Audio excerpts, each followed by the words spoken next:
हुकूमत का दावा अपनी जगह पे, हम किसी तफसील में इदाद शुमार में ना भी जाएं, तो मजमूई तौर पे आपको बजट कैसा लगता है? देखिए, बजट का खसारा जो है वो किसी हद तक कम पिछली दफा हुआ था, मगर फिर बढ़ गया है, क्योंकि जो सूद की मद में अब पैसा रखा गया है वो ही इतना ज्यादा है कि वफाक ने अगरचे सूबों से 1300 अरब ले लिया, मगर इसके बावजूद मसला हल होने की बजाय और पेचीदा होगा, क्योंकि सूबे ये पैसा तो दे देंगे मगर वो आगे हेल्थ, एजुकेशन और इन चीजों पर कोई खास खर्चा नहीं करते हैं, और कुछ बड़े बड़े मंसूबे बनाकर वो भी उनसे मुकम्मल नहीं होते हैं। असल में जो डेवलपमेंट का मॉडल पाकिस्तान में है वो बिल्कुल नामुनासिब है, क्योंकि आप लॉन्ग टर्म इसलिए बोरिंग करते हैं कि आप कुछ ऐसे असासे पैदा करें जी जिससे जी। लोगों का रोजगार में इजाफा हो, मुल्क की जो दौलत है उसमें इजाफा हो, और उसका फायदा फिर सबको हो। हम ग्रोथ कर नहीं रहे हैं, और आबादी हमारी वो जिस रफ्तार से बढ़ रही है उसकी वजह से आप देख रहे हैं कि इसी इकोनॉमिक सर्वे में उन्होंने इस बात को बिल्कुल माना है कि गुर्बत में 28-29% इजाफा हो गया है, और ये वर्ल्ड बैंक की रिपोर्ट उसको 45 तक लेकर गई है। मगर हकीकत हाल भी यही है कि जी जी। जहाँ चीजों की कीमतें पहुंच चुकी हैं, लोगों के लिए बहुत मुश्किल है कि वो इस आमदन के अंदर उसमें गुजारा करें। और वो ये भी कहा गया है कि जो पर कैपिटा आमदनी थी वो भी हमारी बजाय बढ़ने के कम हो गई है। ये भी इस बात का इशारा है कि टैक्सों का निजाम हो या और लेवीज हो, अब आप देखिए कि जी जी। एक आदमी घर से निकलता है और वो बड़ी मुश्किल से रोजगार के लिए तलाश में है, और आप उसे 150 रुपए पर लीटर का तकाजा कर रहे हैं, और इससे अपना फिजिकल डेफिसिट पूरा करने की कोशिश कर रहे हैं। और यही प्राडो वाला भी इतना ही टैक्स दे रहा, तो अमीरों पे कौन सा आपने टैक्स का इजाफा किया? अगर ये हम जिस तरह का टैक्स निजाम हमने रखा हुआ है, वो तो उसकी फिलोसफी जो अंग्रेज छोड़कर गए थे, जो यूरोप से आई थी, वो तो ये थी कि आप अमीरों से टैक्स लेकर उसे सोशल सर्विसेज पे खर्च करेंगे तो वो गरीब की भी अपलिफ्ट होगी, एक जैसी एजुकेशन मिलेगी तो अपॉर्चुनिटीज बराबर होंगी। और ये ज़ाहिर है हमारे भी अपने भी जो हमारा इस्लाम का भी यही तकाजा है कि इक्वालिटी हो और सबको बराबर मौका मिले, इंसान सब लोग आगे बढ़ सके। मगर ये हो वही रहा है कि एलिटिस्ट इकोनॉमी का बजट भी एलिटिस्ट ही है। उसमें उन्होंने अपने कर्जे को और अपने जो काम थे उनको तो कम नहीं किया है, बल्कि बढ़ा लिया है, और सारा बोझ शिफ्ट कर दिया है आम आवाम की तरफ के इन्हीं से टैक्स निकलवाते जाओ, और इनकी हालत जो है वो और भी खराब होती बिल्कुल जाए, तो ठीक। उन्हें इस बात की कोई खास परवाह नहीं है। इसलिए मेरा बुनियादी इतराज, ये आपने सही दुरुस्त फरमाया कि ये नंबर्स में हम ना जाएं, तो ये देखें कि रुख जी क्या जी। है, क्या वाकई इसमें कोई ऐसी बात है जिससे रोजगार मिलेगा। अब इसी जगह आप देखिए कि उन्होंने खुद फरमाया है कि 9% से ज्यादा का इस वक्त हमारा जो है वो अनएम्प्लॉयमेंट रेट है, तो बहुत हाई है। और एग्रीकल्चर में चूंकि बहुत बुरी परफॉर्मेंस है, तो ज्यादा लोग तो वहां एम्प्लॉयड है, वो तो फिर भाग भाग के शहरों में आते हैं, वहां भी उन्हें छोटी मोटी नौकरी मिलती है। तो हम क्या, और प्रोडक्टिव सेक्टर पे हमने टैक्सेस कम नहीं किए हैं, तो वो कैसे एक्सपोर्ट बढ़ाएंगे? एनर्जी की कॉस्ट हमने कम नहीं की है, तो वो कैसे अपनी compete करेंगे बाहर की दुनिया के साथ? तो ये मैं कुछ ऐसे पॉइंट सामने लाना जी इसलिए जी। चाह रहा था कि ढांचे में जो चीजें बदलनी चाहिए उसका कोई हमें तासुर नहीं मिलता है। ठीक है डॉक्टर साहब, अगर देखा जाए तो कर्जों पर जो हम सूद देंगे वो 8,000 रुपये देंगे, उससे ज़ायद हम देंगे। इतना कर्जा, उस पर इतना सूद दे के आपकी मैशत संभल सकती है? ये कर्जे तो फिर आपके बढ़ते ही चले जाएंगे, आप कर्जे लेंगे, सूद उतार देंगे। इस दफा और कर्जा लेना पड़ेगा। देखिए, अगर मैं कह रहा था कि सूबों से चले पैसे लेकर, हमसे भी ज्यादा पेट्रोलियम लेवी लेकर और भी टैक्सेस लगाकर, कम से कम फिर आप उस सूरत हाल से तो निकल जाए ना। तो इन सारी चीजों का मकसद, हम भी 1 2 3 साल अभी कौम काफी बर्दाश्त कर चुकी, चले और भी कर लेते, मगर हर साल हमारा खसारा तो बढ़ता ही चला जा रहा है वफाक का।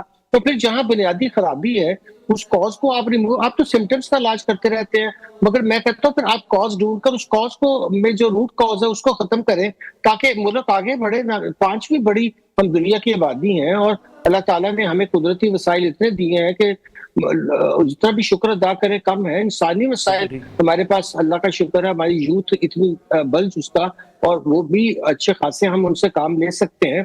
तो फिर थर्ड ईयर की गवर्नमेंट ना बनाना, सारा पैसा अब भी यही हुआ है कि सूबों ने और वफाक ने मिलकर आपस में बंदरबांट कर ली है। तो जो लोकल गवर्नमेंट्स ना बनानी है ना इलेक्ट करानी है, तो वहां पे लोगों का भला तो वहां हो सकता है कि आप प्रॉपर्टी टैक्स लें तो अच्छा स्कूल बनाए, अच्छे अस्पताल बनाए। इस सोच की तरफ ही मेरा बुनियादी इतराज है कि सोच की तरफ कोई सिम्त में जाते हुए नजर नहीं आ रहे कि वहां हम अपने ढांचे में हम ये सूद के निजाम से कब बाहर निकलेंगे? और लिख भी दिया है आइन में कि 31 दिसंबर 2027 तक सूद का खात्मा कर दिया जाएगा, मगर आपको उसकी तरफ कोई सिमत नजर नहीं आती, कोई बहस नजर नहीं आती, कोई बात नहीं। वही रवायती बात है, जितना डेफिसिट हो गया, इतना टैक्स बढ़ा दिया, इतना टैक्स कम कर दिया, एक का बढ़ाया दूसरे का कम कर दिया, और वही बस आप समझिए कि बुक्स को बैलेंस करने की जो गेम है वही चल रही है। कोई सोच में तब्दीली नहीं, कोई एक्शन में तब्दीली नहीं।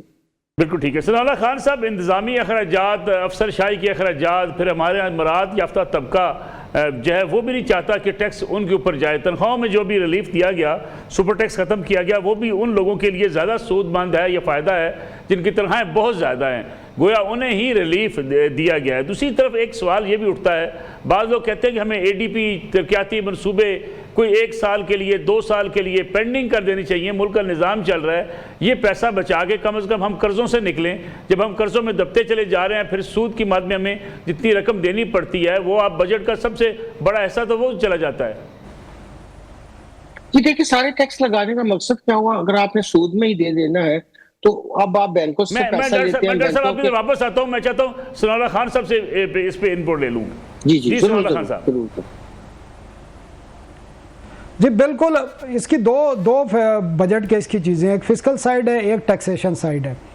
और जहाँ पर आप फिस्कल साइड की बात कर रहे हैं तो फिस्कल साइड पे आपने बता दिया कि 18,771 अरब का ये अगर ये टैक्स है, आपका बजट है फेडरल, तो इसमें जो डेफिसिट है वो 7,000 अरब से ज़्यादा है।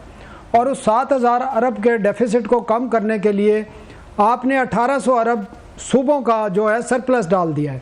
अब सूबों पे 2 किस्म के इन्होंने दौरे वार किए हैं। एक, ये 1,800 अरब का सरप्लस सूबे देंगे, साथ में आपने उनका जो डेवलपमेंट बजट है वो 1,000 अरब रुपए कट कर दिया है, जिसमें 700 अरब पंजाब का है। जिस मुल्क में 7.5 करोड़ लोग, कल खुद जो आपने दिया है सर्वे, उसमें आपने खुद बताया है कि 7.5 crore Pakistani below the poverty line है।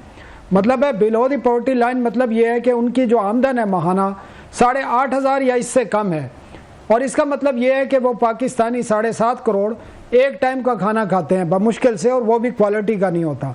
इलाज और तालीम तो उससे तो बाहर निकल जाए।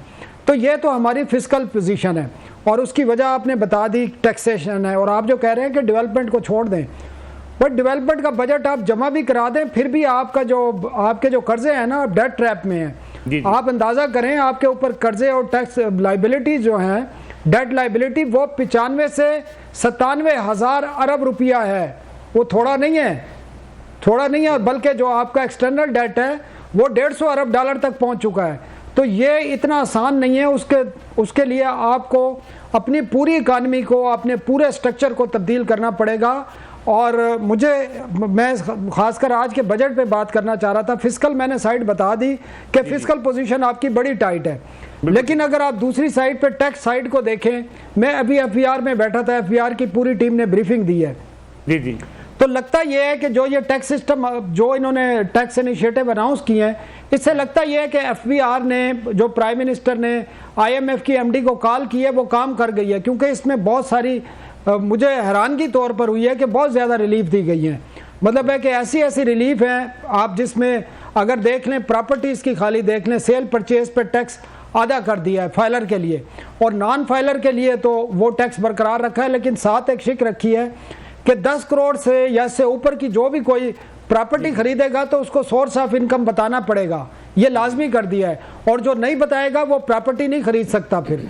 तो इसके अलावा भी तकरीबन कोई हज़ारों की तादाद में ऐसे मटीरियल है, प्रोडक्ट हैं, रॉ मटीरियल है, जिस पर ड्यूटी में 5 से 20% तक कमी कर दी गई है। साथ में जो एयर ट्रैवल होता है, बिजनेस एवर ट्रैवल, आपको पता है उस पर बहुत ज़्यादा टैक्स था। अमेरिका का फ़र्ज़ करें, आपने अगर बिजनेस क्लास का टिकट लिया है तो उस पर 1.5 से 2 लाख रुपए ड्यूटी लगी हुई थी, वो 50,000 रुपये कर दी है। मिडल ईस्ट के तमाम ममालिक के लिए लाख रुपए थी, उसको 25,000 कर दिया गया। इस तरह बहुत सारे इकदाम हैं। लेकिन साथ में बड़ी इंटरेस्टिंग आपके नाजरीन के लिए, जो सोशल मीडिया जो जिससे पैसे कमाते हैं, जिसमें यूट्यूब है, फेसबुक है, टिकटॉक है, इंस्टा पे, उनके ऊपर उनकी आमदन पर 5% विदहोल्डिंग टैक्स आयद कर दिया गया है। इसके साथ मुख्तलिफ जो सर्विसेज होती हैं, जिसमें रेंटल है, जिसमें होटलिंग है, कोरियर है, लॉजिस्टिक है, बहुत सारी हैं, ये आप गिन नहीं सकते।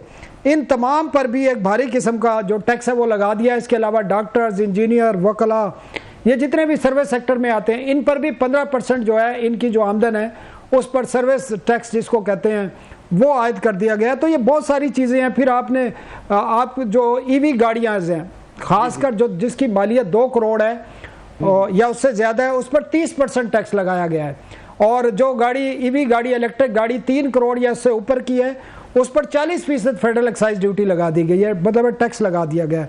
तो ये बहुत सारी चीज़ें हैं जिनको मैं गिनवाना शुरू करूं तो लगता यह है, और रिलीफ भी बहुत ज़्यादा है, लगता यह है कि आईएमएफ ने, जो प्राइम मिनिस्टर ने आईएमएफ के एमडी को बात की है, उसके बाद ये बहुत सारी चीज़ें मुमकिन हुई हैं, जिसमें आपने भी बताया जो सुपर टैक्स था, जो 500 मिलियन तक की कंपनियां थी जिनकी मालियत 500 मिलियन तक, उन पे सुपर टैक्स खत्म कर दिया। जो 500 मिलियन से ऊपर है, जिसमें बैंक है, खाद के कारखाने हैं, उस पर 10% से कम करके 8% कर दिया गया है। लेकिन यहाँ जो ज्यादती की गई है वो मुलाजमीन, तनख्वाहदार तबका जिनकी तनख्वाह सालाना 22 लाख रुपए तक है, उनको कोई रिलीफ नहीं दिया गया। आप हैरान होंगे, 22 लाख से ऊपर जितने भी तनख्वाहदार लोग हैं, 35 जिन पर 35% और प्लस 10% जो सरचार्ज था वो उनको रिलीफ दिया गया है। 10% सरचार्ज भी ख़त्म कर दिया गया है और 5 से 6% उन पर जो टैक्स था वो भी सालाना कम कर दिया गया है। जो छोटे मुलाजमीन हैं उनको ना रिलीफ दिया गया है, और जो तनख्वाह और पेंशन में इजाफा किया गया है वो भी इन्फ्लेशन के हिसाब से बिल्कुल ना होने के बराबर है। और उस पर पार्लियामेंट के हाउस के बाहर आज जितने भी मुलाजमीन थे उन्होंने एहतजाज भी किया है, उन पर लाठी चार्ज भी हुआ है। तो खासकर जो गरीब तबका है उनके साथ जो है वो ज्यादती की गई।